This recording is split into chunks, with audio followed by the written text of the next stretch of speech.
with the Manipur crisis, the Congress has stepped up its attack on the government, saying that the Prime Minister's silence is inexplicable, unforgivable and criminal. The Congress leader Rahul Gandhi has targeted the Prime Minister on his French tour and his silence on the Manipur crisis. The former Congress chief has said while EU Parliament discussed the Manipur issues, Prime Minister chooses to be mourn over Manipur, and that the Rafale deal got him a ticket for the Bastille Day parade.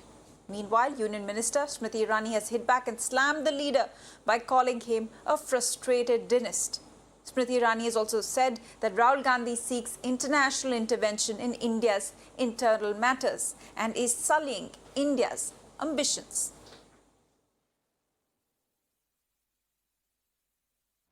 The inaction and silence of the Prime Minister and the BJP government on the situation in Manipur is unexplainable, unforgivable and criminal. The government of India has abdicated the responsibility to the people of Manipur, in particular in the whole of Northeast in general. The Congress party, especially in the Northeast Pradesh Congress Committee, will continue to raise the voice of the people of Manipur and demand quick resolution for ending the violence there.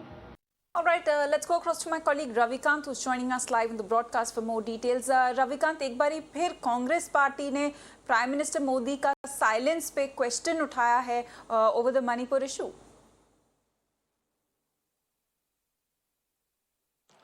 देखिए, राहुल गांधी बार बार मणिपुर के मसले को international level पर discuss करने की बात कर रहे हैं, लेकिन भारतीय जनता पार्टी और केंद्र सरकार की तरफ से बार बार ये कहा गया है कि मणिपुर भारत का इंटरनल मैटर है और केंद्रीय गृह मंत्री इस पूरे मामले को पर्सनली मॉनिटर कर रहे हैं और सिचुएशन जो है वो लगातार कंट्रोल में आ रही है. लेकिन राहुल गांधी की आदत सी हो गई है कि हर वो मामला जिसमें भारत को नीचा दिखाया जा सके, भारत के लोकतंत्र पर आघात किया जा सके, वो कोई मौका जो है राहुल गांधी नहीं छोड़ना चाहते हैं. मणिपुर में जो भी परिस्थितियां हैं उसको लेकर ऑल पार्टी मीटिंग बुलाई गई थी गवर्नमेंट की तरफ से. उसमें सभी पॉलिटिकल पार्टियों को पार्लियामेंट के अंदर ब्रीफ किया गया, इंक्लूडिंग होम मिनिस्टर, और सभी पॉलिटिकल पार्टियों के नेता वहां पर मौजूद थे और सभी पॉलिटिकल पार्टियों को जानकारी दी गई.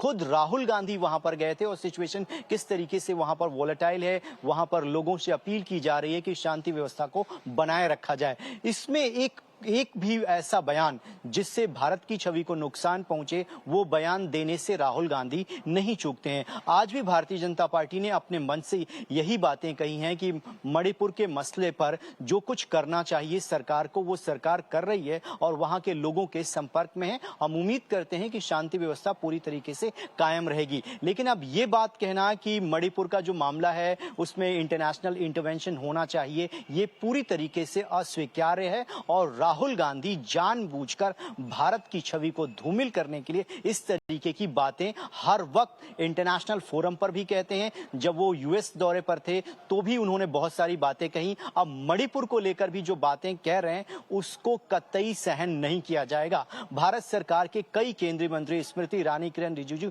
लगातार ट्वीट करके राहुल गांधी के इस स्टेटमेंट और उनके इस ट्वीट की भर्त्सना कर रहे हैं और उनका कहना है कि ये जो कुछ भी किया जा रहा है ये जानबूझकर राहुल गांधी के द्वारा भारत की छवि को अंतर्राष्ट्रीय स्तर पर बदनाम करने के लिए किया जा रहा है. रविकांत, बहुत धन्यवाद हमसे जुड़ने के लिए, तमाम जानकारी देने के लिए.